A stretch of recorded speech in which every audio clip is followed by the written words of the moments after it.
3, 2, 1. You're now tuned into USSFCU Spotlight, where real conversations meet real people. Today's episode, Backpack Boundaries and Building Futures. Hosted by our very own Timothy Anderson. Let's get into it. Okay, welcome back to the Spotlight Podcast. I am the host for today's episode. I am Tim Anderson, and this is where we shine a light on topics that matter to most of you and our communities. And wow, do we have a great A team today for our discussion. Joining me are a dynamic duo who are about to give a report card on the evolving landscape of education. Welcome, Chris, and welcome, Jessica. Now, before we dive into the complexity of the backpacks, boundaries, and building futures, we want to talk about that today. Let's get to know our experts. Chris, Jessica, would you mind giving a background, giving us a little bit about your background, tell us a little bit about you, what you do, what you're going to bring to this discussion? Just want to hear from you. And we'll start with Jessica. Absolutely. Well, I'm Jessica Salvador, and I have over a decade working with middle school, elementary school, and now high school. And I'm passionate about students, I'm passionate about education, and my goal is that everybody can achieve and be successful. Fantastic. Thank you, Jessica. Chris. Of course. Thanks for the introduction. I'm Chris. I'm a program manager over at Communities in Schools. I also have, can't believe I'm saying this, over a decade of experience with elementary, middle, and high school students, as well as ELL students in special education. Certainly, serving students and passionate about it. Looking forward to do that with you guys and continue that discussion. It's been something I've always been passionate about and will continue to do for many years to come. Okay, excellent. And before we start, and before I ask questions, so both of you, what took you to your professions? How did you really have that passion for that? Yeah, it was a teacher, and when I was in high school, he was my mentor, and I saw myself in him. He was another Salvadoran teacher, and I hadn't seen a teacher that looked like me back in that day, and so I was like, you know what? He ensured that I finished school, that I wasn't a high school dropout, and so I wanted to do that too, and so that was my inspiration. And I started doing it, at church and things like that, and now I'm doing it as a job, and I love it. And now we're at Wakefield High School. Excellent, and I'm sure Wakefield's just fortunate to have you. Oddly enough, that's exactly where I graduated from, actually. Okay. So it's a full circle when I got to get back there and be an assistant principal there, because I was like, oh, that's where I graduated from. I know Wakefield. Back in the day, actually, I used to play basketball over there on Saturday morning. So I know Wakefield. But you said something that is interesting and certainly, I think, important. And I can remember, Jessica, back during my elementary, middle school, high school days, it's important to see teachers and educators who look like you. Absolutely. And so that's interesting because some of my mentors, it was like, okay, they could reach me because they just having that diversity, I think, matters. Absolutely. Fantastic. Chris, how about you, sir? Certainly a similar thread. Of course, and there's always at least one teacher, hopefully, that you make a connection with over the course of your academic tenure.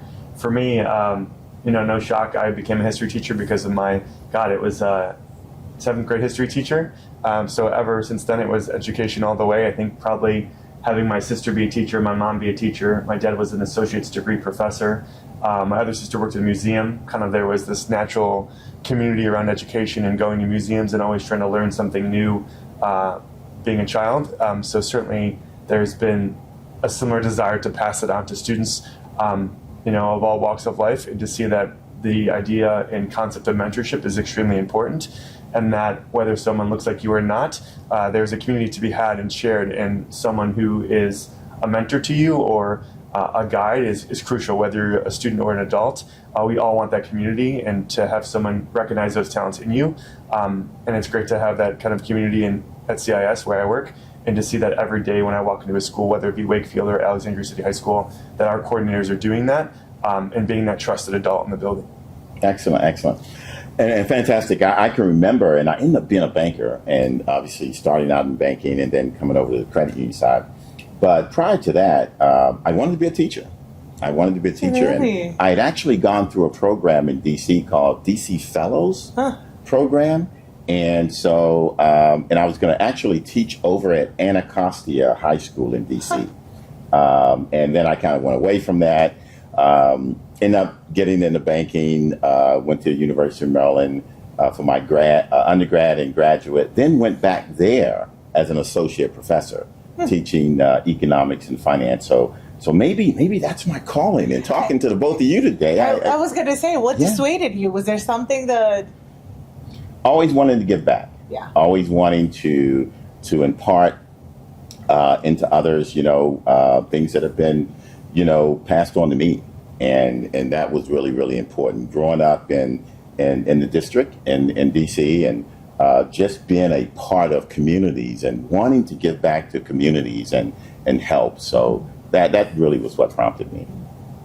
Well, certainly, yeah. As educators and working in education, we want people that have been in the expertise and been in a field and then come back to school, right? Some people make that jump right out of college, but it's great to have people that have many years in the field come back and give back to students. Yeah. Okay, excellent. This is good. So let's go ahead and get into this. So it's a labor of passion. A labor of passion. I like that, Jessica. So we set the stage for today's conversation. So here's the first question. What comes to mind when you think about kids heading back to school today versus 5 to 10 years ago? And let's go ahead and start with you, Jessica. Sure. I think that although there is a lot of support for social, emotional, we also see that there's a lot of stressors that are going on right now. A lot of standardized tests that are coming along, and a lot of trauma. Some of our students are coming into our classrooms and they're already with trauma that sometimes we didn't see that before. And so the world is changing, and so that's affecting education, and that I think it's different now than it would be 5 to 10 years ago. Okay, excellent. Yeah. Chris? Certainly the need for social emotional support or SEL support. I think naturally with the rise of technology, and students are so ingrained in having that in their hand and using it, there's a certain level of engagement that they want out of their teachers now that maybe a worksheet couldn't meet or can't meet. So it's always great because they've seen what project-based learning does, they've seen what activity-based learning does, and that really, when they're in the classroom, they want to be engaged in that learning and have it hands-on, and that that's what draws their focus away from that phone or from that computer, is that, hey, this is a real-world application, and that learning is coming to life, and that is jumping off the page now. So it's certainly how are they being engaged by the adults in the room, and that's the challenge that we get to face and engage in with them, and that's really where, as someone who's done object-based and project-based learning as well, you get to see the level of engagement rise and the buy-in from students be really high. So would you say that that's throughout, whether it's elementary, middle school, high school, you kind of see that? Oh, certainly. I mean, definitely at the middle school and high school level, they want that, hey, how is this going to help me for the future? How is this going to get me ready for a career? And, me taking part in a lab or going on a field trip or even going to a local university like Howard, absolutely, they want that because they realize it translates like that. It's not going to translate 10 years from now. It translates in the moment. And that's great that there's that immediate reward given, that they see it helping them. Fantastic. No, thank you. Thank you, Jessica. And thank you, Chris. So let's dive into where it all starts. Elementary school, to understand, obviously that beginning and the ripple effects. So the question is this: as we explore the elementary school landscape, let's pinpoint the transformation, starting with the big picture, identifying pivotal shifts impacting elementary school students today. How do these shifts redefine their challenges and, more importantly, their opportunities for growth and for success? And I'll start with you, Chris. Certainly. I think at the elementary level, as someone who's also an elementary school teacher a few years back, it's a lot about reading comprehension and where that level falls. Because, certainly if you fall a grade level or two behind early, it's tough to catch up. It's certainly possible. But then interventions are needed, extra supports are needed, whether it's from a counselor, a social worker, communities and school site coordinator. So I think that's where a lot of focus is these days. Is certainly Jessica mentioned standardized testing. We don't want to necessarily teach the test, but we do want to develop those skills. So whether it's using an app or whether it's extra practice or whether it's sending a reading log home with parents, it's how to make sure we really over communicate where a student is with their growth or lack thereof, and say, how are we pivoting to make those changes? And then doing that, month after month, year after year, so no one's getting to the end of the school year and saying, hey, why didn't I meet that growth? Or where did I fall short? It's been kind of crystal clear for both the parent, student, teacher, and anyone else in the school, providing those supports. And that way, that communal approach really helps us gain clarity about how do we continue to help them year after year. And that way, no one's 2 years down the road, 3 years down the road, still kind of falling behind or missing multiple years of growth. Fantastic. And what you're going to start seeing, and if I may, and what you're going to start seeing is at the elementary school level, we have a lot more parent involvement. Because in education, we ensure that it's a 3-people team, right? It's the student, it's the parents, and it's the educators in the building. And so it's important that that community continues to work together.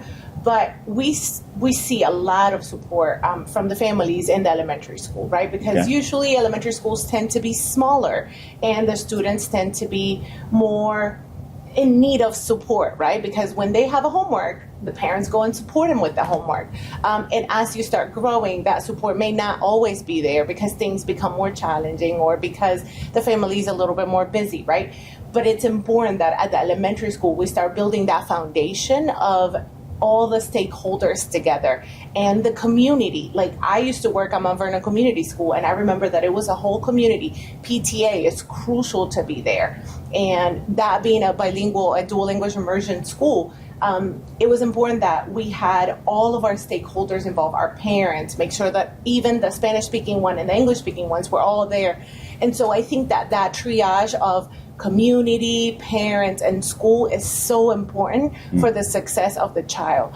And so I think that it's crucial that we are aware of what's happening in our school districts. Like usually we're able to share information of the student's grade through an app. And so it's important that the parents have access to that app in order for them to be able to access that, right? And so now I think that it's all at our fingertips that perhaps we didn't have that back in the days. And so it's important that we look at that and we're aware of those things so that we can contribute to our child's education and that we're setting them up for success, because once we start building in that foundation at the elementary school, we can see our students taking advanced classes or making sure that that achievement gap does not widen but actually continues, right? And so if that's the case, the success is there. And once we get to high school, our students might be able to graduate from dual enrollment classes already from Nova and high school in the same time, right? And so you save some money, you get to do all that, but that's because you were able to support the child from the beginning, from that elementary school years. And what I'm hearing, and I think it's so important, right? We hear all the time that it takes a village. And it sounds like that's what both of you are saying. And I think I remember back, someone thought maybe Senator, at the time she was a senator, Senator Clinton kind of coined that phrase. But I've kind of heard that throughout my community growing up, right? It really takes a village. And it sounds like both of you believe that. Oh, absolutely. I mean, I work from time to time at Wakefield with Jessica, and you see that community there that they've built, and it's very strong. But certainly when you go into a school, you see that it's not just one trusted adult with the student. There's many adults that have to communicate, whether it's the homeroom teacher, whether it's your specialist teacher, whether it's a counselor. You're communicating with the parents, with each other, talking to the students about events coming up, talking to the students about their grades. And they want that, and they need that, right? They need that. Right. It's not just if, let's say, you missed a period today because it was an off schedule day, doesn't mean you don't have 8 other people behind that person who's your homeroom teacher backing you up and supporting you. And now more than ever, that social emotional support is needed, right? There's that distance sometimes students and adults feel, et cetera, because of social media and things of that nature. There's a need for supportive students in that social emotional background, absolutely. And they gravitate towards that. And really you see quickly them gravitate towards it, and also how quick things improve for them when they recognize that community is there for them, versus if the community is not there, they kind of shy away, right? That's, as you mentioned, not a new concept. Right. Yeah, and that's critical. And I can remember when I was in school, it wasn't just the teachers. You're right. It was everybody, the community. And coming from the background I came from, my dad was a a pastor of a church. So, everybody in the community knew him. So it was almost like they parented us as well. And they corrected us too, because, we were part of the community. But the whole learning part of being in school, it was not just my parents, it was everybody in the community. And what's your take on that, Jessica? And I think it's crucial. I think we're social beings, and we were able to see how COVID affected us, right? When we were all by ourselves in our house, it wasn't the same. The kids weren't in the classroom. As education, we had to figure out how to do it, but it's not what we're meant to do, right? Right. And you could see that there was a disconnect, and it just didn't work.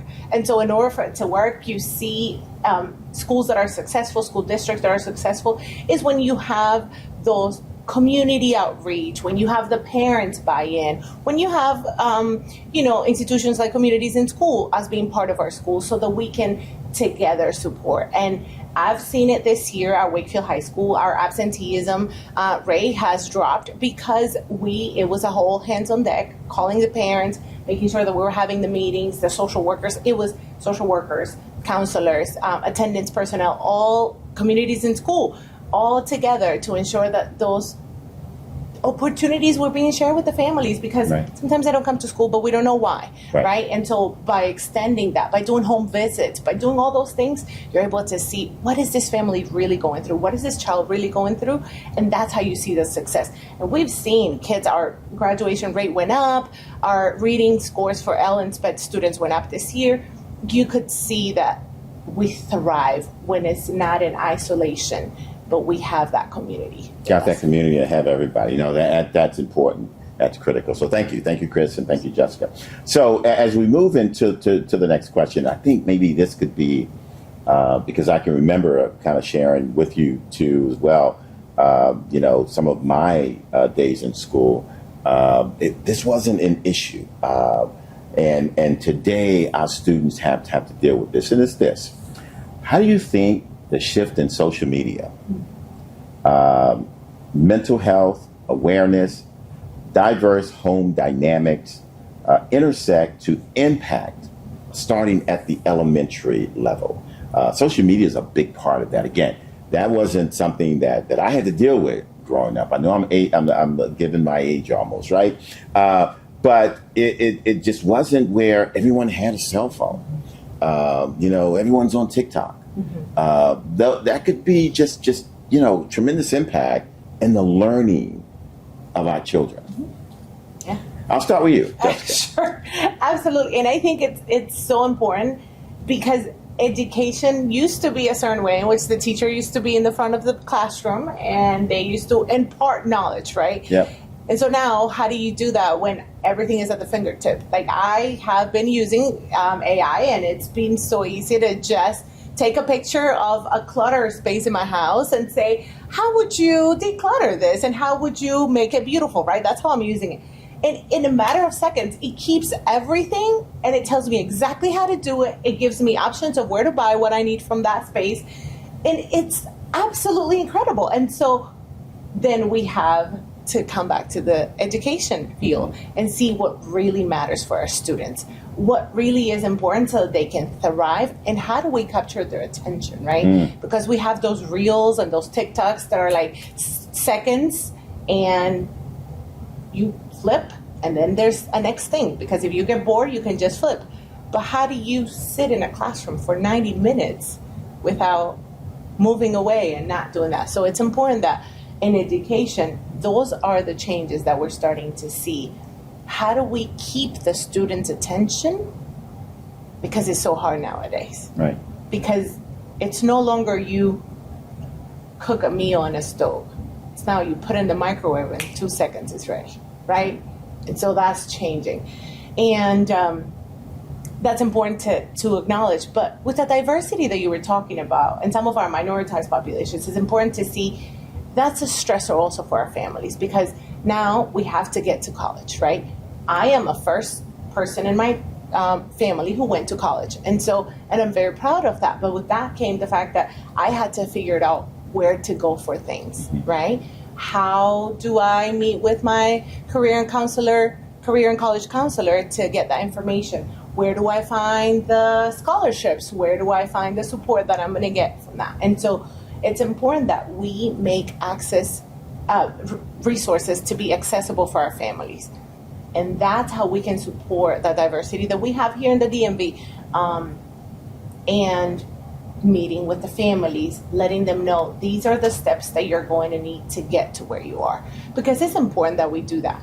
But with that also comes, and what I talked about was the trauma that our students come with into the classrooms, which then stops our teachers from just being educators, which they've been, and now they become mentors, they become mental health specialists, because now they have to be counselors, they have to be social workers, they even have to feed students. And so that's a role that has been evolving because of the needs of our students coming in.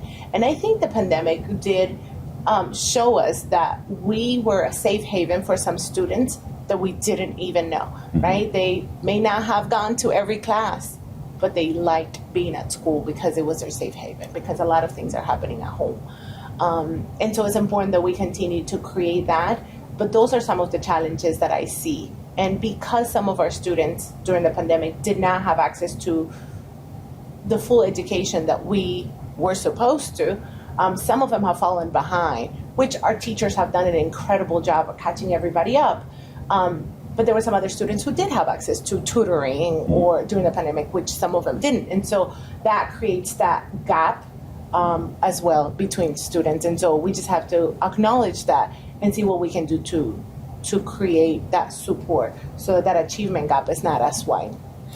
No, Jessica, and thank you for tying in the mental health part of that, because clearly, I mean, COVID was a game changer. There's no question about that. And I can remember, with our grandchildren who actually live with us, during COVID, everybody had to be home. And I could see those that were my grandkids who were really sociable, needing to get back. And they talked about being away from their friends, right? Mm-hmm. Their classmates. Mm-hmm. And so I think, and I'll say this, you all are, teachers just aren't paid enough because of all the things that you have to do. You mentioned the social media, the mental health, the dynamics of the family, and it's like here, I always say with our people here at the office, we try and minister, if you will, deal with and always address the whole person. Because to say, check your issues at the door, that's just a misnomer. It's more than a misnomer. I've never believed it, because we bring ourselves to work. And so here at this organization, we always talk about dealing with the whole person. Whatever, not getting into anyone's business or anything like that, but we want to be here for all of our people. That's the same thing in school. They bring their entire lives, their whole selves, and you all just aren't paid enough. I know I'm talking to folk out there. Teachers aren't paid enough. Chris. I think certainly when you talk about the elementary level, and just it's the type of relationship that you see online, and then the relationships that people have in person, especially in that kind of, as you mentioned, not post-COVID, but after quarantine-based time, that, if you're on Instagram, a like suffices as an interaction. But then when we're in person with someone, you can't just go, and that's the end of the conversation. You can't tap the like button. So it's, for us at the elementary level, it's, making sure that students have that time to either connect with friends or people that have different viewpoints, and be transparent with the student, saying, hey, we're at this lunch group. It could be an all girls group, it could be an all boys group, it could be a mixture of both. Talking about healthy relationships, talking about how to operate in an offline world, right? What's the proper way to address each other? If you disagree, yes, I hear your viewpoint, but I feel this way. And then not, blowing up right away because you disagree with them, but hearing them out and, what's an opinion, what versus what's a fact, and going through that with them. And then also find ways with them to regulate their emotions, saying, hey, yes, I know that you're stressed out because of this, this, and this, and it's very valid that you're stressed out. So really seeing those things that are both, possibly good behaviors, some that need to change, but really walking through that with them and giving them those strategies to cope. and to pivot. And if someone is having a tough time, that's a student. Other students have to develop those skills. How do we support that student or give them time or give them that grace and start that at a young age, so that way when they become those young adults, the regulation or them deciding how to approach a situation is then in their hands, and they have the keys to the kingdom. So I think that's what we see at the elementary level, developing those skills, so as time goes on, they feel like they're in control of their future. Excellent. And we talked about the social media part of it, and that's just huge today, and it's not going away, right? You mentioned AI. I mean, just so much, so many advantages to AI. We still have to be careful there, right? Absolutely. Because, we have to make sure that we use it in the correct way. But with respect to social media, in the classroom, how do you handle that? Because mindful that children, even in elementary school, have cell phones in their backpacks.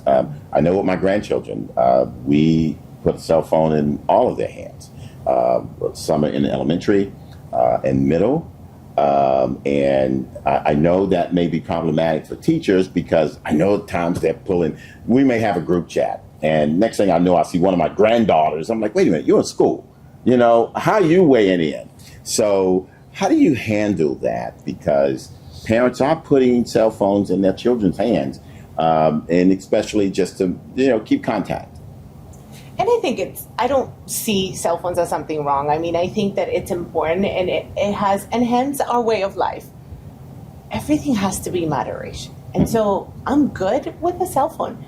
But if you know your child is going to be at school, right, the parents should be able to turn off every access to the Absolutely. internet or every access to that. And I know that studies have shown that when you hear that, when you see that notification on your iWatch or on your watch or on your phone, you automatically disconnect for whatever is happening, and you're focusing on that. And so that's hard to do, because imagine you need to concentrate on a task at hand, and then all of a sudden you stop. And so you have to have the ability to go back. But what if you can't, right? What if you just lost sync because you have ADHD, like some of our students, or because of some other result? Right. And so how do you support that student? So I think it's important that parents have those parenting controls in their cell phones, because at the end of the day, they're not adults, they're children still. That's right. And just the same way that you would supervise somebody cooking in a stove, you have to supervise somebody with a cell phone. It's the same thing. We just forget sometimes that the cell phone is just the same as hot as the stove when you get burned, right? And so we just have to make sure that we have those supports for our students, because they're developing, and I'm all about cell phones. Let's just put some parenting controls on those. I like that, and I know my daughter watched this, and that'd be good for her. So she should have used those parenting controls. Yeah. And my granddaughter Reagan is going to say I threw her under the bus, because she's the one that I see. I'm like, wait a minute, it's school time. But sorry, Reagan, still love you, sweetie. Okay, so given those influences, what collaborative strategies would you both recommend for parents, and we just talked about some of them, and teachers to ensure a more unified support system? Chris, you want to take this? No, certainly I think unified is the correct term there. Is right, it needs to be duplicated on both ends for it to be support of the student. I think I've certainly seen some national examples of school districts limiting phone use during the day, and then students actually wanting that structure in place. Maybe not all the time, but this is a time for learning, and this is the time where we have access to a computer given to us by the school, where we can do tech-based learning, or there's a project.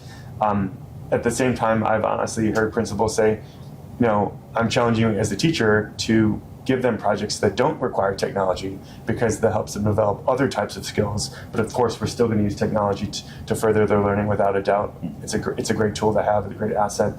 But I think it's communication in multiple languages to families about what's being done at school, what's being done each week, and then saying, hey, how can you do that at home? Whether that's through workshops where we invite parents to schools to talk about the strategies they're using, whether it's a newsletter, whether that's a weekly reminder from the principal in their newsletter. But it's a mixture of both. It's the moderation that's important. And I think, sometimes even seeing teachers create projects that are not on TikTok, but are like TikToks. And then students saying, oh, I'm making a TikTok based off this project for this class. I'm more engaged. And that's not going to happen every unit, every day of the week. But it's, using the technology in a good way to get kids back into, I'm not an out-of-date teacher and educator. I'm also adapting to the times and adapting to the times. So or adopting new methods, not adapting to the times, to make that change and to see that, hey, I'm being seen as a student, because you're not saying no technology all the time. Right. No, there's some room to wiggle, and that there's a dialogue between the two, and there's some push and pull, right? We have to be flexible, we have to bend, but not break in that matter. Yeah, Fantastic. and I know that at Wakefield High School is one of the schools that Arlington Public Schools decided to, do a pilot on cell phones on pouches. And so Wakefield High School was one of the schools that we did that. And you would be amazed at the fact that not every student put it in the pouch, but every student had it away the whole day. And what that looked like for them was, during the lunchroom, instead of being on their phones, quiet, talking to one another on their phones, now they were playing Uno. The principal used to walk around and play with the kids. They used to talk. They used to read books. And so it was a change in the atmosphere. And it was wonderful to just walk through the hallways, and everybody was looking to where they were going because they weren't on their phones.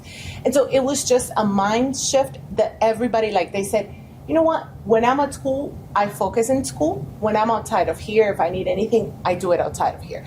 And so I think it's important for them to know, because even we are trying to support the students and to get them ready for a job. And so, as we all know, we have our cell phones. But can you imagine if we were on our phones all the time that we're working? Right. We wouldn't have a job.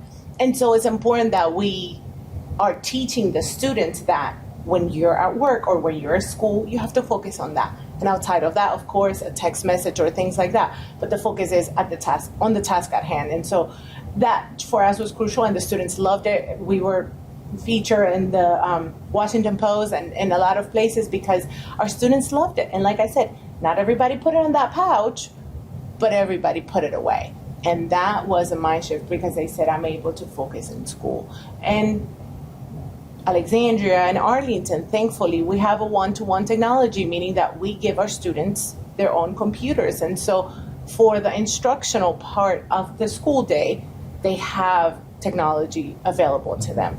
It does not have to come from a cell phone, because then if we do that, then we create discrepancies, and we create some of our students may not have the resources to buy a cell phone. And so now if we require a cell phone for school, then we're now limiting those accesses to the students that may not be socioeconomic, with a good or strong socioeconomic background, to be able to purchase those. So the schools give that.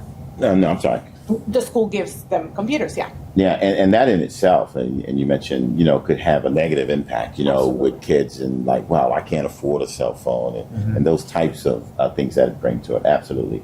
No, clearly, and both of you just, and I can imagine, where you work, it's the environment that you do a great job, because teaching them at the elementary level, it just permeates all aspects of life, right? So, teaching them early on not to be just using the cell phone in class will help as they move throughout their lives and be able to understand it. Excellent. Absolutely. Okay, so as we focus, and we're going to shift a little, as our focus shift from foundational years of elementary school, the educational and personal development landscape undergoes a significant transformation. So here's the question. Based on your experiences, what is it like for students transitioning from elementary school to middle school and then into high school? That's a huge jump for them. And I'll start with you, Chris.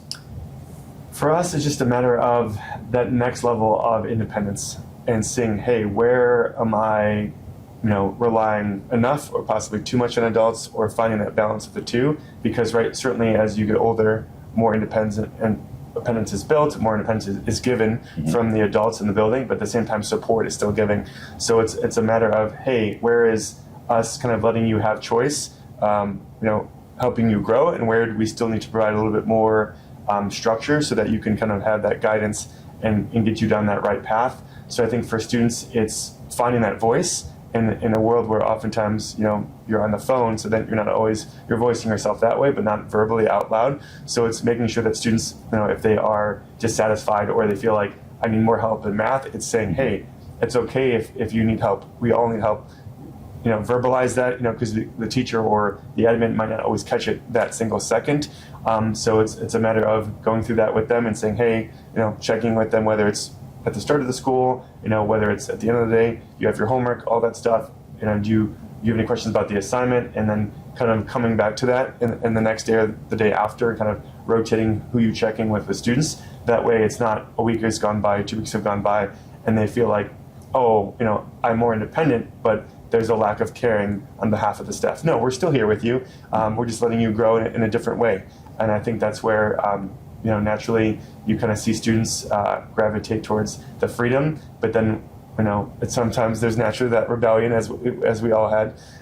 So it's kind of, that's the fun part as the adult, is you're saying, I accept that challenge to help you grow, and we're here for you no matter what. Fantastic. Jessica. I tell you, the majority of my years were in the middle school, right here, actually, GW Middle School, Okay. right in our backyard. And I love, that is my favorite. I love my elementary school. I love my high schoolers, but man, my middle schoolers, they're my favorite. It's because they're so moldable. They're coming, you should see the sixth graders. They're coming and they're lining up outside the classroom, just like they did in the elementary school. And then they're ready and eager to learn.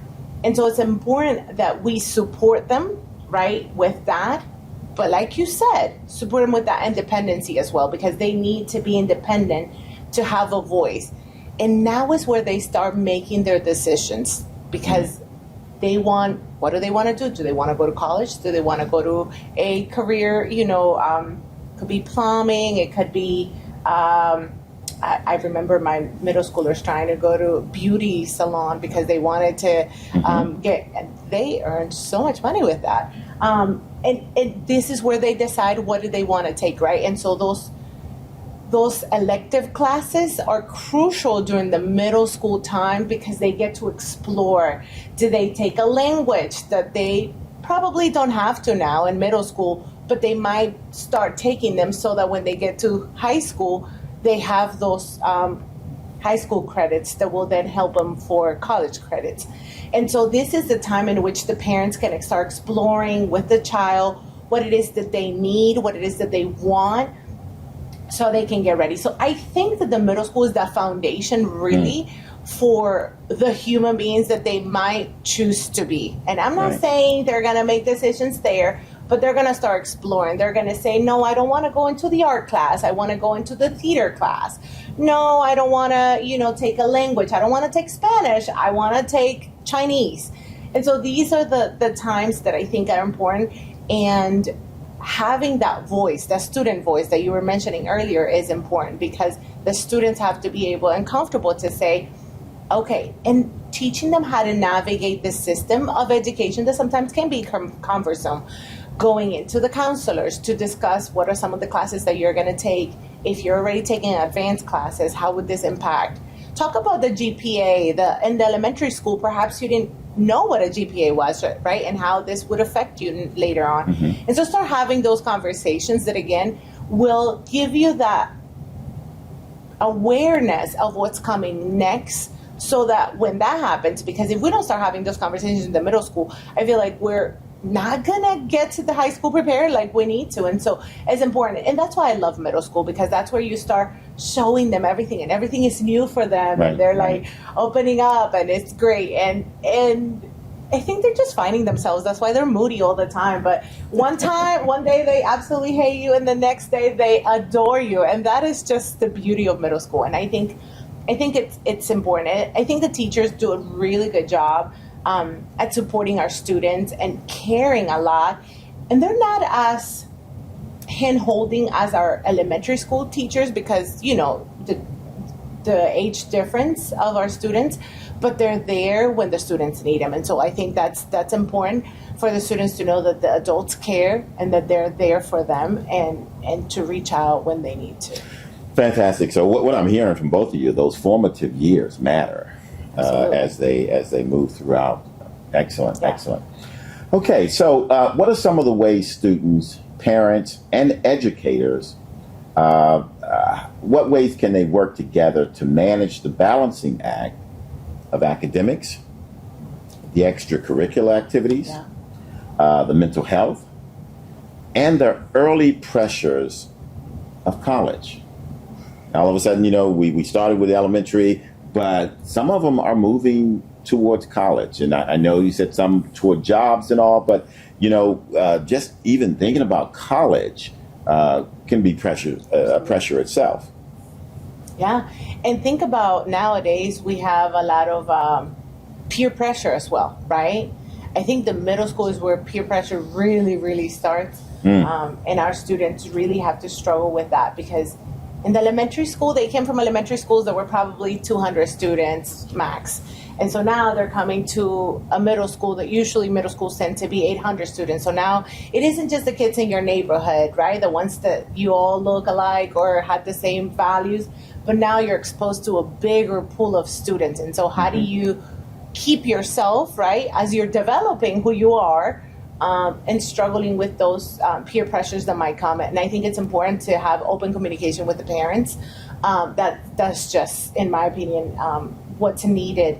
Because if something is going on at school, it's important that the child comes and tells you.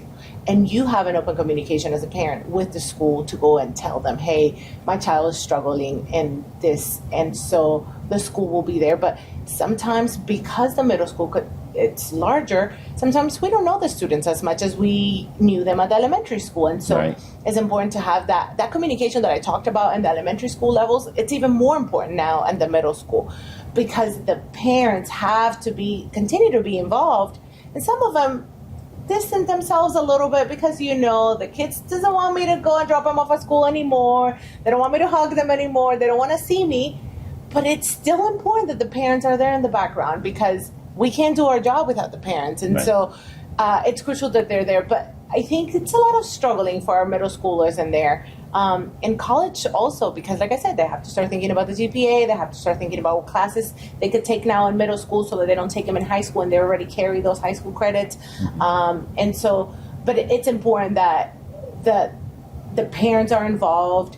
The school also needs to do outreach to the parents for college nights, even though we're not in high school yet, but college nights are important, so that the parents start seeing what are some of the classes that you can start taking now so you don't have to take in high school. And I think that's just important. Again, it has to be a community effort. And it does. So it is a balancing act, right? So with all the extracurricular things, and I'm sure you have to deal with that part of it as well. Yeah, how about, right? I was at practice until 10 o'clock last night, and I didn't do my homework because I was practicing, and some of our students do go through that. And so when do you start building that resume for college that you need extracurricular activities, but you also need straight A's, right? Right, absolutely. Chris? I think certainly it's the ability to give options, but to communicate what those options are. So whether there's a wilderness club that does kayaking, whether it's a soccer club, whether it's a chess club, that these are operating on these days. Maybe there's a STEM club, and maybe that's listed on the website, maybe it's not, but it has to be, even as adults, we need those reminders that these are coming up, these are happening at the school. Maybe it's a workshop on FAFSA, all those things. It's a workshop on FAFSA with Amharic, Spanish-speaking translators as well. All those things need to just be reiterated multiple times and done in multiple ways so that everyone says, these are your options going forward. I think, especially when you get to the end of the high school kind of career, like, hey, you're going to go to college. How much does it cost per semester to go to the college that you've been accepted to? How much is it for books, room, boarding, all those things? I know, to give a realistic expectation of, next year is you got accepted, but what comes after that? You have to buy books, a computer. What does that look like for you? What does that look like for your parent and your family? So being very clear that, setting that kind of, not only if you can help with a job application, but if you're going to a certain university, that it is clear, well in advance that this is how it's going to work for you, and that the support doesn't cut off into, you got into college, great job. Of course, we're very happy that you got in there. Or maybe you're going to a local plumbers union. That's great. But what does that look like? Do you have to? Is there a dress code? Can we support you with getting your uniform to some degree? And really, those are the next steps that are needed. That it's not just you got in. It's for all of us. You get a new job. That's the first step. You got training and all that coming behind it. So really, again, it takes a village, but it's making sure that students don't feel like this step is the last step. There's always going to be a few steps that we're thinking ahead, because you are busy going to practice till 10 o'clock. You did have a game. You have multiple homework assignments. You have AP tests. All those things. We're here to support on those things, because we have to have that bigger bird's eye view, because you're so wrapped up in the day-to-day sometimes as a student that we're here to think about your future with you. Absolutely. And again, making sure that you're part of their lives in everything, right? Because those extracurricular activities that both of you said can be challenging as it relates to learning. Yeah. Okay, going to shift a little bit. This question is, at what point and how can we effectively introduce financial independence to balance out some of these pressures and prepare them for their future? We've talked about that a little. I think it's important. I remember reaching out to Eddie Villanueva and asking him, hey, can we please bring this into the middle schools? Because I remember that we had tables and our kids were learning about it, because it's important to know. If I would have known that right after high school, I could have gotten a credit card to build up my credit score, can you imagine? Like, it's an exciting thing. If I would have known how to do budgeting, all of those things that they don't teach you in school, right? If I would have known that I didn't have to, not that I got into any student loans, but if I knew that how to go about it, right, it would have been easier. And so I think it's important at this stage to start teaching our students and our kids that everything matters, that everything has a value, and how does this affect? I think it's important that as parents, as the kids do something in the house, as chores or whatever, you give them a budget and you give them some money and they have to spend it. And I'm telling you, my uncle was talking to me yesterday, and he said that he learned a lesson very early in life. His father gave him money for the rest of the day, and he didn't know, and he went and he spent it for the very early in the day, and he came back to the father and said, hey, I need more money. And Dad said, that was for the full day. You spent it, that's it.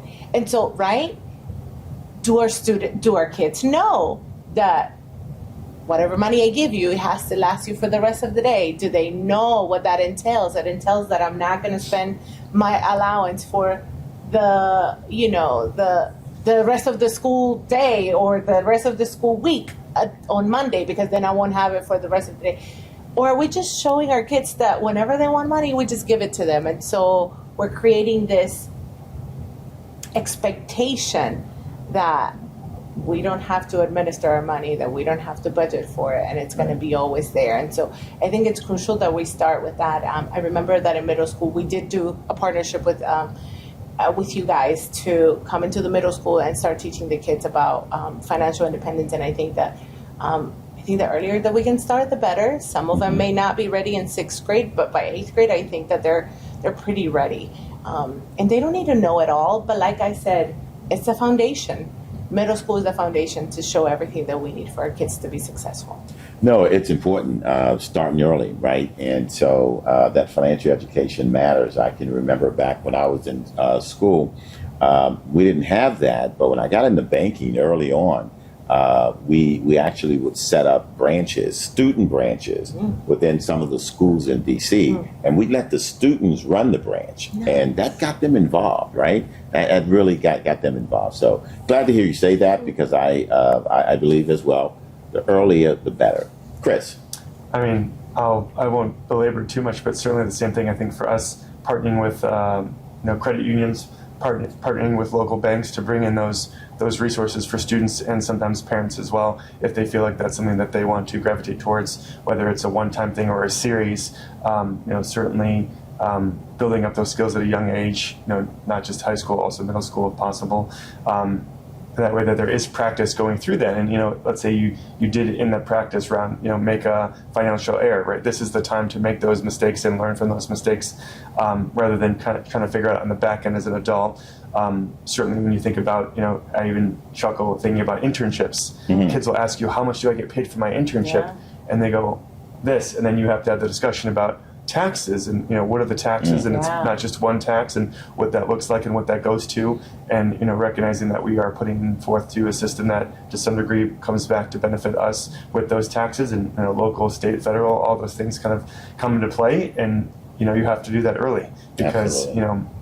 Anytime there's transparency, that's usually a pretty good thing, because it's clear, it's helping you guide your path and making you spend better or spend smarter, and also plan for your future, because especially if kids are thinking about colleges or jobs, or even giving that money back to their parents because it was a loan from a family member, how you do that correctly is necessary. You don't want there to be any surprises, and you want them to recognize what is an interest rate, and how does that hit, and how many months of APR financing and grace do you have, and that you're not always going to have that grace.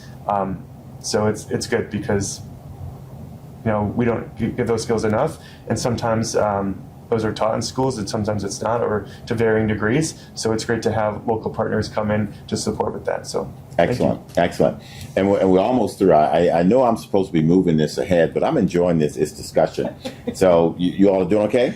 Absolutely. Okay, we're almost there. So our discussion on balancing academics, mental health, and future pressures in high school sets the stage for an even more complex landscape in college. I want to discuss the unique social, emotional, and academic challenges young adults are faced with today. So the question is this: are there any common academic skill gaps among high schoolers that you all have identified that could pose a challenge for them as they enter into college? Yeah, we talk about standardized tests and how much we don't like it, right? And so, but it's important that we are in Arlington doing the MAP test, and so we test our students at the beginning of the year, the middle of the year, and the end of the year to see the growth that they have had. And it's not something that you have to get a certain score, but it just shows the progression of how you have growth or not during a specific year. And so I think that one of the things that we identified this year was that some of our students that were coming into ninth grade were actually reading at second grade level. Mm-hmm. And so some of that might be because our students are English learners, or because we have students with disabilities. And so, however, I know people see it as a problem. I saw it as an opportunity, right? And so how do we ensure that our students have the support that they need?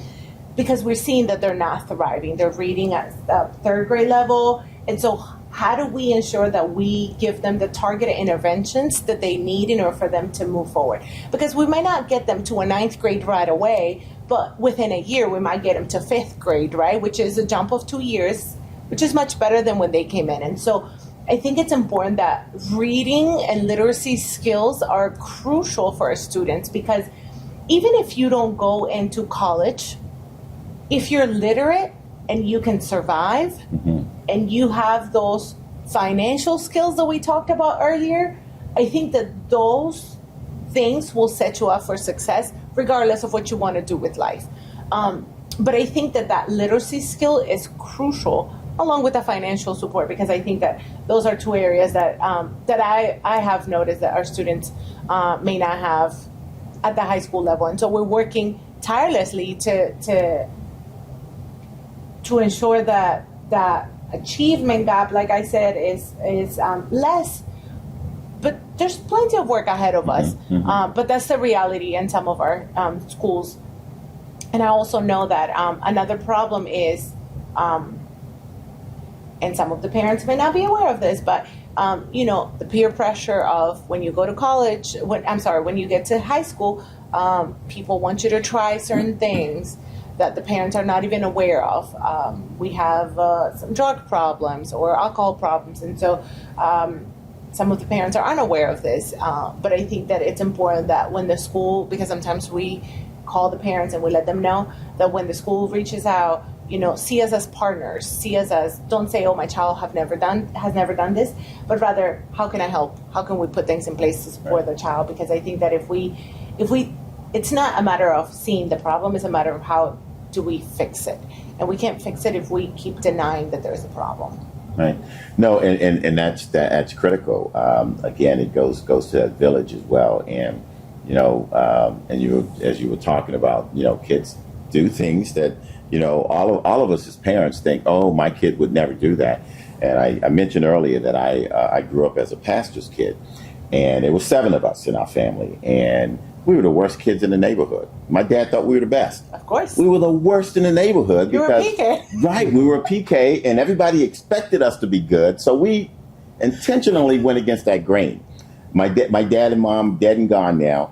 And I often say, boy, there's some things my dad would be turning over in his grave if he ever knew. Some things he just never knew. So, yeah, you're absolutely right. And then that's a lot of pressure as well. Yeah. Yeah. Chris. I'm sure your father would also maybe smirk a little happy that you were a rebel rouser to a degree. Yeah. But my dad might also do that, but maybe not admit it out loud. For us, I think certainly reading concerns are always a challenge, because if the student falls behind in the grade level year after year, it's a tough gap to make up. The second thing I think about is because of social media and just culture, testing stamina. How a student, testing is very unlimited. It's never unlimited time you get in a test, depending on unless you have an accommodation of some sort. So like, you're there for an hour or 2 hours. This is the time you have to perform at a high level. And students naturally are used to project-based learning, or here's a quick hit on TikTok. Well, no, you have to read a passage, you have to jump into the questions, you have to use critical thinking, all in a timed environment. That's difficult. I think also, I think we can all relate, whether it was SAT, ACT, choosing the best answer versus the right answer. There might be 2 right answers, but there is the best answer, and kind of going through those standards of learning, or SOL testing skills, and doing it under pressure without, recognizing the pressure as being toxic is important, because sometimes students shut down under pressure. Adults can shut down under pressure, and we want them to recognize that there is a healthy amount of pressure without over testing them. So I think for that is building up those skills on top of sometimes already having a challenge with reading. So it's a mixture of multiple components, but that's where we have to step in as adults, and that's where we want them to see it as it's okay if maybe this round didn't go well, but we're going to try again next week or next month or the next round of testing, and that that's not necessarily a lack of you're trying. It's a matter of all of us supporting you, and that there's an area of growth that you have, and that's okay, right? We all have areas of growth. You'll do better next time because we're going to recognize it and practice. And let's also talk about the fact that being a test taker is a skill within itself, right? You might know the content, but if you're not a good test taker, you're not going to do well on a test. Right. And so understanding that, and the parents and the student understanding that, okay, so it's not that I don't know the content, it's that I may not have the testing skills. And so how do we, as educators, not only do we teach the content, but also a test skill, because otherwise our students are not going to be successful. And the parents do have, some patience with their high schoolers, because they are trying their best, and sometimes they don't have the skills. Like when I came to the United States, I know that I didn't know how to take a test, and I couldn't pass my biology SOL, and it wasn't because I didn't know biology. It was simply because I've never taken a standardized test in the United States, and so that's a skill within itself. And Jessica, that's super important. And so I guess as educators, you all have to be able to identify that, right? That Absolutely. This person just doesn't take a test well. Doesn't mean they don't know the subject matter. Even in college, so it's not just at the middle school, elementary, and high school. I mentioned earlier I was associate professor over at the University of Maryland teaching economics and finance. And I had students in my class, who were not good test takers. And I realized that early on. So I had to change with a couple of them and have them give an oral presentation. Right. They knocked it out the park. That's right. They knocked it out the park. They could get up there and talk about economics and even talk you through financial equations, but just to take it on a test. Something just happened. Yeah. A paper test or taking it online Yeah. or whatever that. So we have to identify. I think that's critically important. And thank you for touching on that. But imagine how wonderful it was that you, as a professor, were able to be aware of that because you know your students.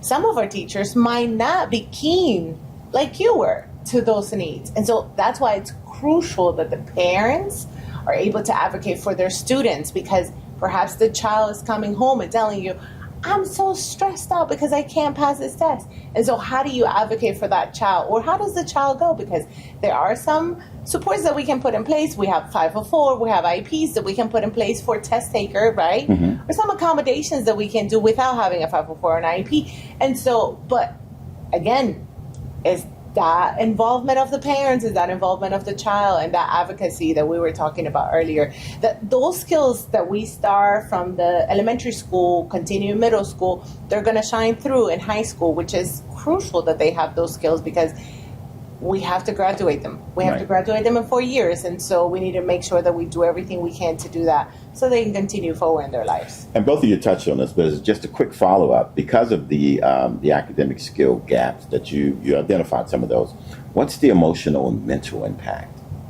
It's a lot. Yeah. It's a lot. And I'm sure you've seen it. I've seen our CSI people, communities in school, CIS. Oh, look at me. I'm talking about CSI. The communities in school, CIS, talking about, how do we support the students after school because they feel depleted. They feel like they're not good.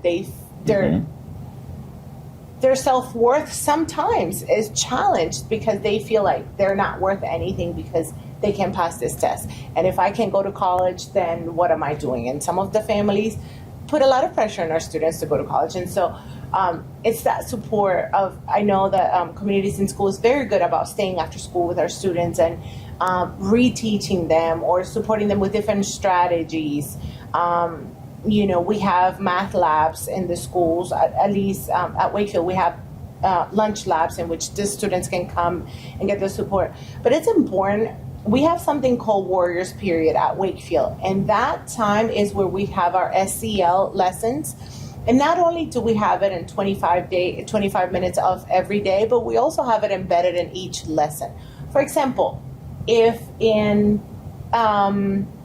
English, you're talking about Romeo and Juliet, right? That's what it is. At the end of the lesson, we're going to talk about what is the support, the social emotional support in there. Perhaps it was resilient, or perhaps it is how do you move forward in life, right? And so we teach our students those skills that they need in order for them to be successful with that. But I will tell you that pressure of colleges and all of that can really, really affect some of our students and some of our higher achievers. And you don't even know it. You don't even see it, that they're struggling a lot because they are having, crew practice. And then they're having to come and take the AP classes. And some of them take 4 or 5 AP classes because they need them for college. And so some of them are struggling a lot. They don't sleep, and then they just go to the counselors and they break down.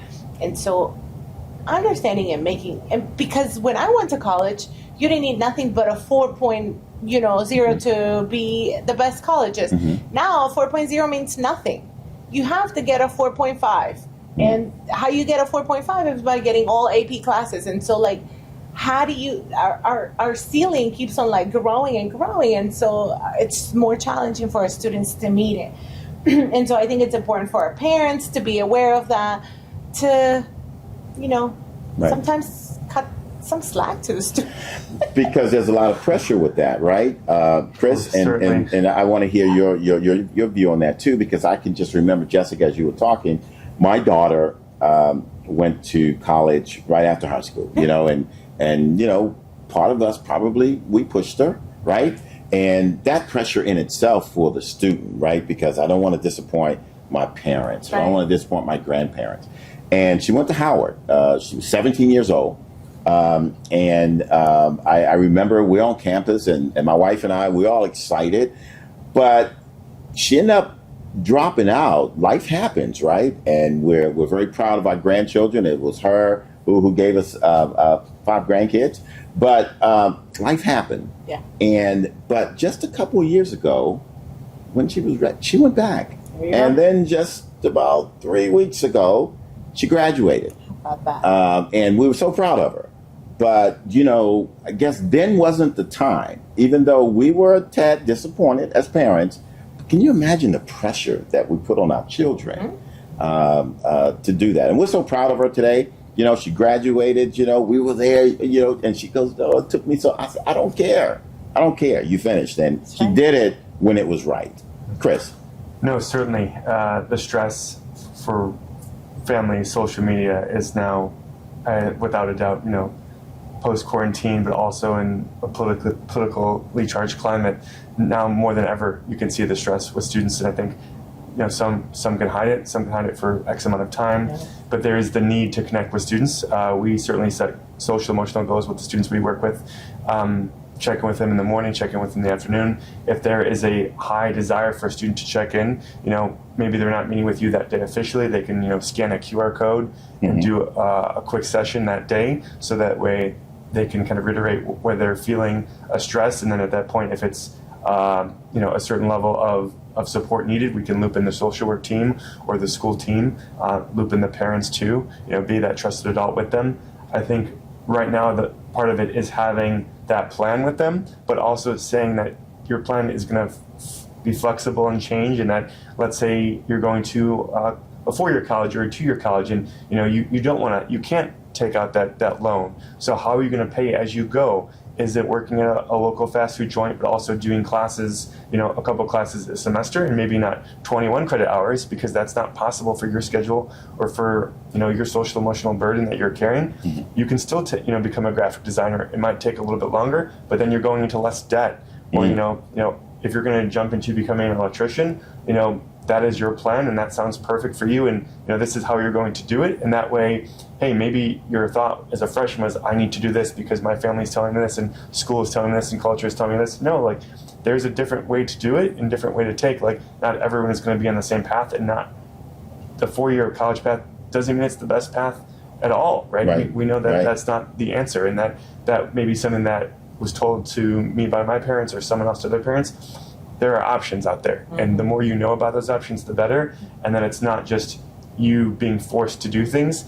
It's, you being in school, you taking those tough classes, or you taking 1 instead of 4 AP classes is the challenge for you. That's great. That's your personal record, as if you were running a marathon. That's great. That's to be celebrated. That's not to be, you shouldn't feel a giant burden. Of course, you're going to feel natural stressors, but we want you to feel, just like someone working in the office, a reasonable amount of support and a reasonable amount of challenge, that you feel you are growing within your own power, and not just the mountain is always crumbling. And certainly we see kids coming with those stressors, but that's what we're here for. Yeah. Fantastic. And I think it's important to see that the students are different, right? Each student is different. And sometimes parents live vicariously through their child, but understanding that this child is not you. That's right. You had your time, and now let's understand this child. And don't say, how's it going? Say, how are you doing, right? When things are going through and you can see a change, how are you doing? Because things could be going great, but the child might be suffering. And so especially, 17, 18 years old, you can be a little fragile. And so make sure that you're checking in with your child and saying, how are you doing? Excellent. Good stuff. I mean, I could talk to the both of you all day, and we're coming to the end where we are. So beyond academics, what essential life skills should these kids know going into college and beyond to help set them up for success? Because that's what we're trying to get to, success, right? I think for me, it's, Jessica, you mentioned this a few questions back, is resiliency. Yeah. Is that, if I was really into bike maintenance and I want to learn how to fix bikes, that's not something that I could just watch one video and be good at. It's going to take months, possibly years of, getting into it, talking to a professional, watching YouTube videos, if that's my learning style, right? Recognizing that my learning style might be reading, my learning style might be something that's more tactile and kinesthetic based, and that I have to lean in towards those things and not say, hey, if I'm not a strong reader, there's other ways to learn. and that it may take longer because of my learning style or vice versa, maybe faster this way, but that's okay. And that really, if you were going to become an economist or become in the financial world, or even something like, working on cars, it takes time. It takes time. It's rare to become an expert, and yes, you might be able to become an influencer, but that in itself is also challenging and takes work, and there's so much behind the camera that isn't seen, but then we have to give students the opportunity to try those things and to fail, and to recognize that, if someone wants to become and jump into a career, we don't want that to be something that they're jumping into for the first time in college, right? Because then who knows how many credit hours they've gone down that path of, I want to become a studio exec. Well, where were the opportunities from adults for you in high school and middle school, so that you could at least taste what that looked like and kind of experience that in a real world setting? And that's where certainly, with Wakefield and APS and communities and schools, that's what we try to do, is give those opportunities as early as possible, because we don't want you to go midway through college and say, hey, maybe this, whether it being a teacher, et cetera, isn't right for me, when there's at-bats that could have been had way before. Yeah, and that's good. So, and Chris, I want to go to you as well. I'm sorry, Jessica, I want to go to you. Chris, thank you. But Chris, in terms of those life skills, those essential life skills outside of the academics, how can parents and educators foster and instill in those types of things into our kids?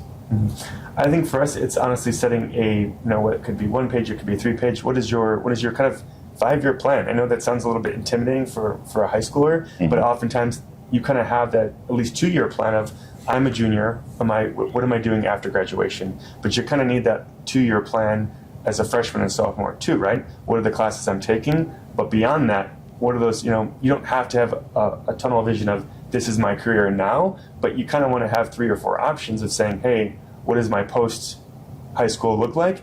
And saying, okay, how are we helping you meet that? Yes, certainly the grades and the standardized tests, but what are we doing a little bit beyond that with the social emotional to kind of get you there? So I think it may be intimidating, even as adults. What is your 5-year plan now? Not everyone's thinking that way, and of course it's going to change as time rolls on, but it's a matter of, it's hard to meet a goal if you don't set a goal. Mm-hmm. So the communication, we understand that, the collaboration, of course, but it needs to come with the structures, and the communication has to be in, what does this plan look like? And it could even be, how do I graduate from 10th grade to 11th grade?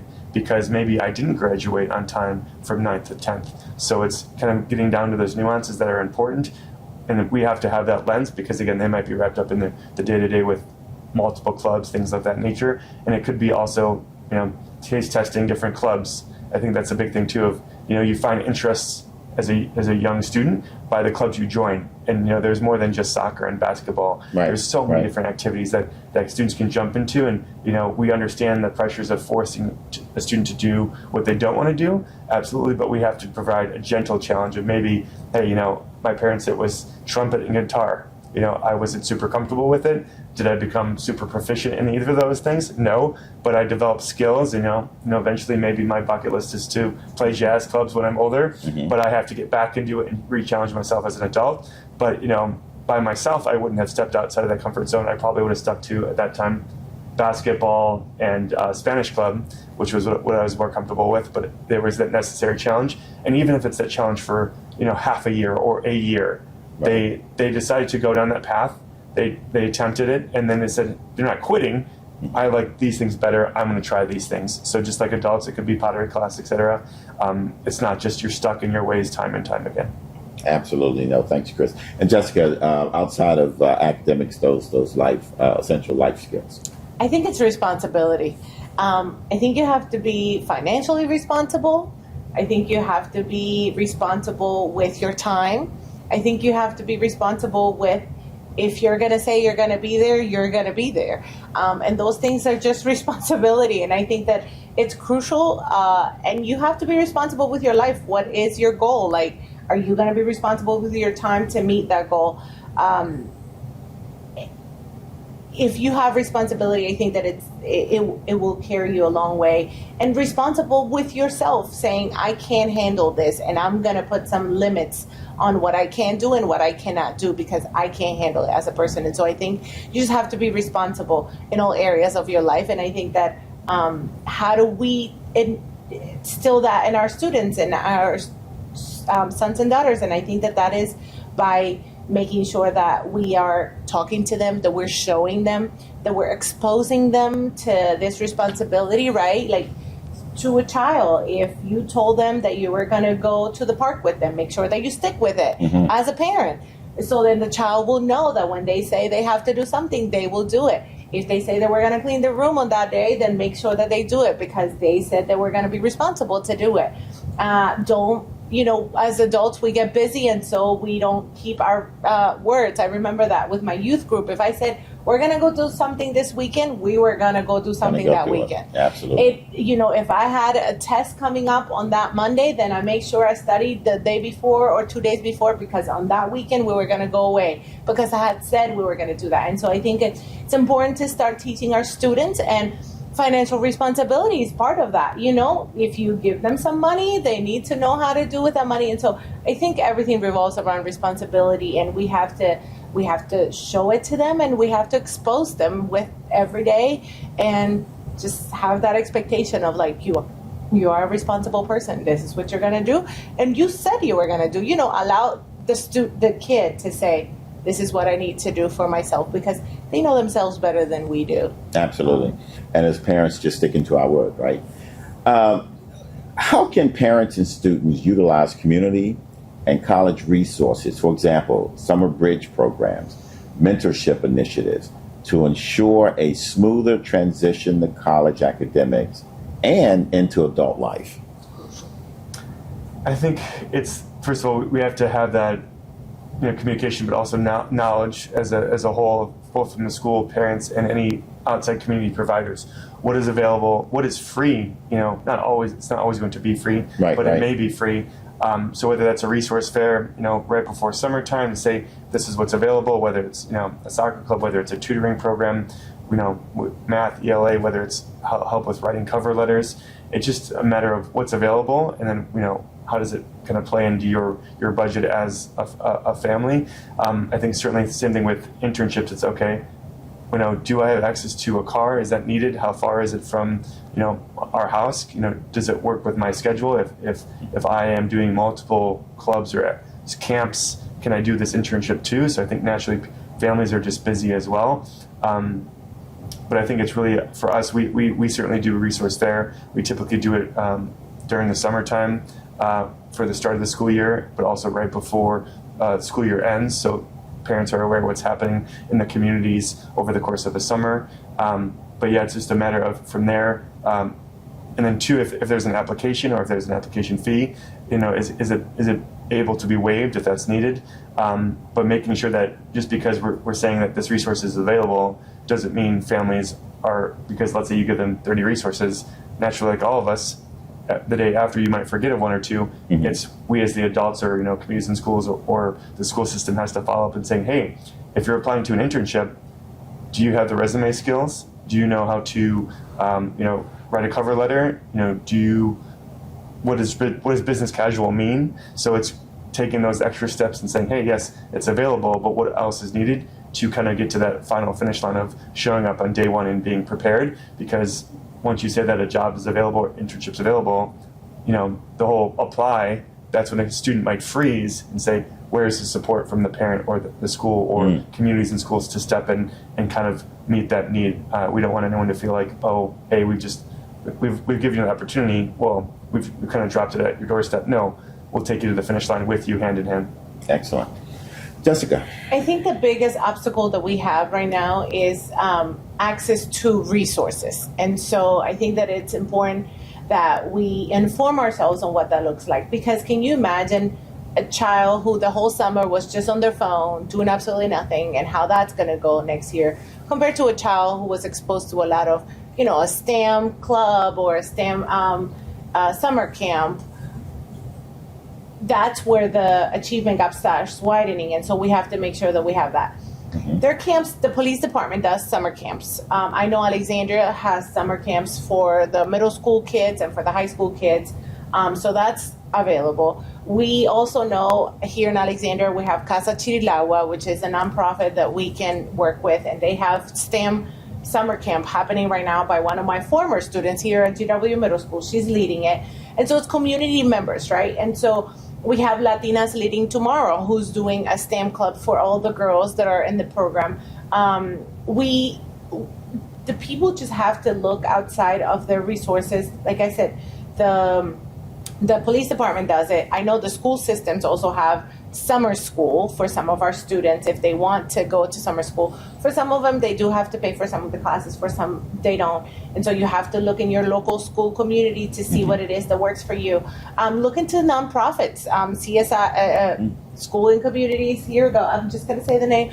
Communities in Schools, I know that also has their summer camp. And so how do you go into those resources? And I think that the school is the hub of all of them. So just reach out to your school community, your counselor, and say, what's happening over the summer and how could I go about that? But it's important that we go and we look for it because nothing is going to be handed to us, unfortunately. And so we're going to have to go and look for resources. Listen to the radio. Sometimes people advertise it in the radio. I know Latinas Leading Tomorrow does it.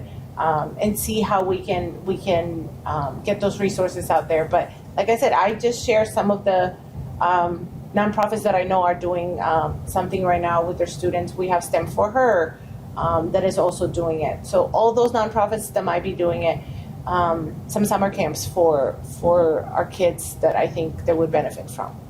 Fantastic. And we are winding down.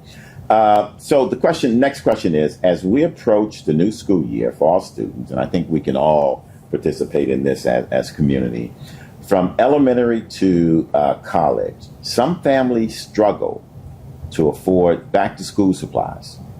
How can community organizations, and again, that's all of us, and individuals, support families during this time? And what are some of the resources or organizations these families can contact for help? Again, here at the credit union, that's critical with us as we get out in the community, and whether it's backpacks and providing those things to kids in schools. I'll start with you, Chris. Yeah, certainly. I think depending on the school, you might have, the social workers have access to occasionally supplies where it could be a backpack full of pencils, notebooks, sharpeners. It's certainly not an unlimited number, understandably so there. I know we paired with both you guys as well as Capital One to do things like that. Typically, you see anywhere from, at a school, let's say school's about a couple hundred, you might see 25% of the students needing backpacks and school supplies at the start. We typically try to run back to school welcome events like carnivals where it is, here's a backpack, pick your color, things like that, making sure that even in that situation where the supplies is needed, that a choice is given, that whether it's mechanical pencil versus Dixon Ticonderoga number 2s versus pick an orange binder versus a yellow binder. Same thing with backpacks, making sure that it's not just here's a backpack, right. Making sure that it is like a shopping experience. I think of my mind's gone blank for a second. We've also connected with Capital One.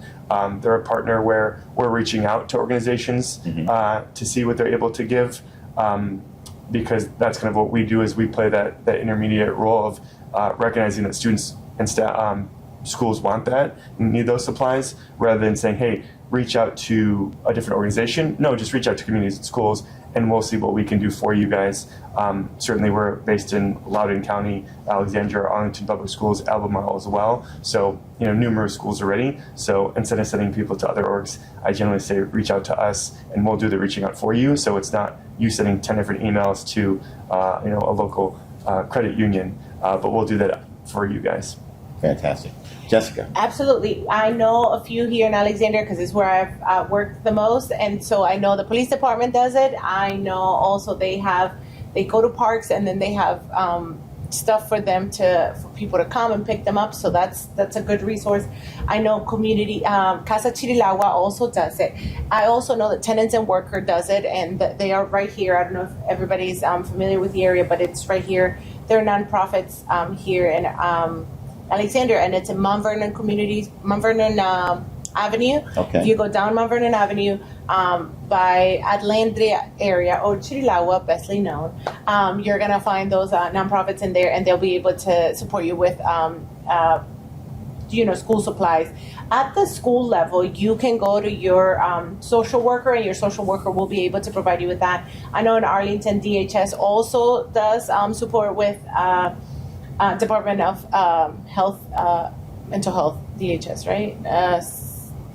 Department of Health, Health and Human Services. Okay. There you go. Thank you. And they have their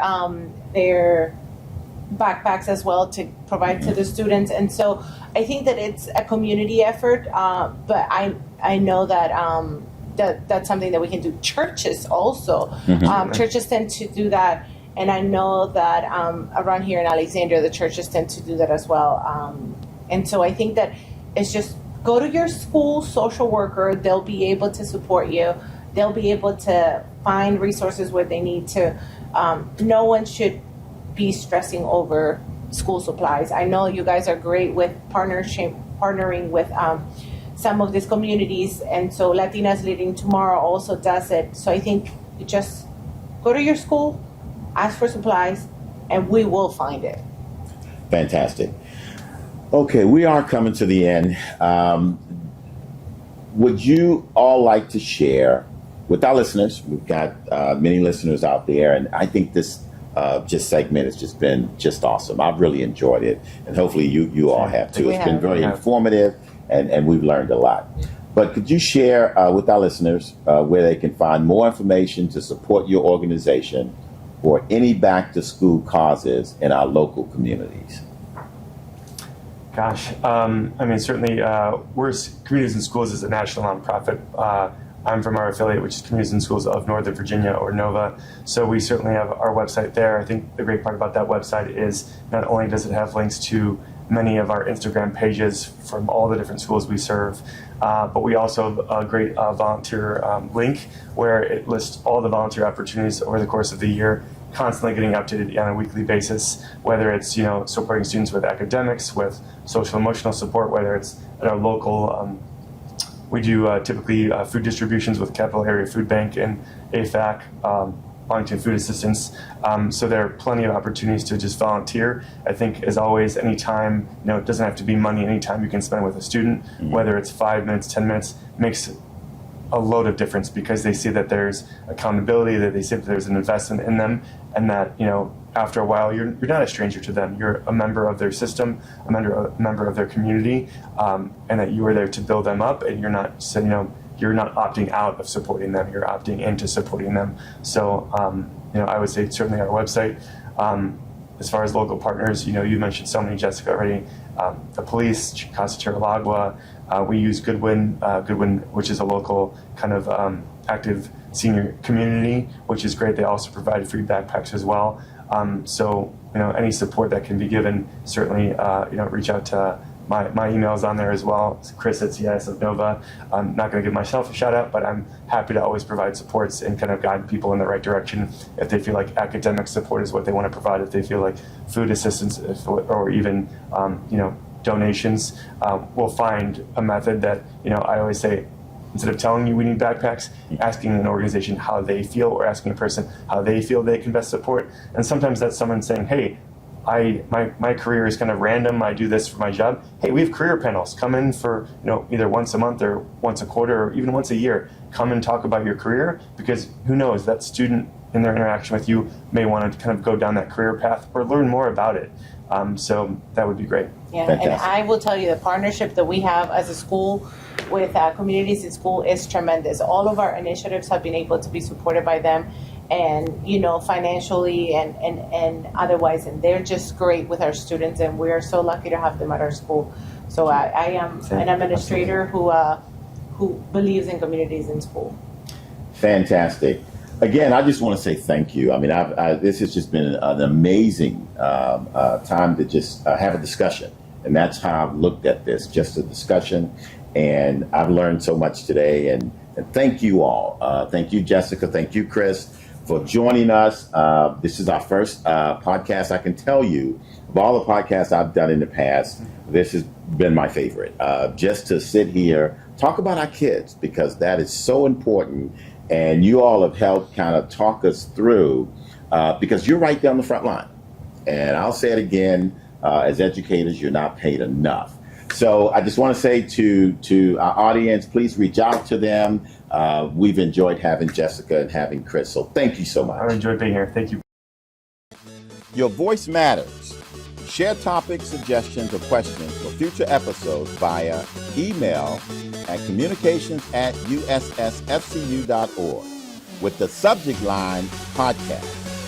You just might hear it in a future episode. If you are looking to deepen your financial literacy, check out our free weekly Wednesday webinar. Secure your spot now on our website at ussfcu.org/webinar.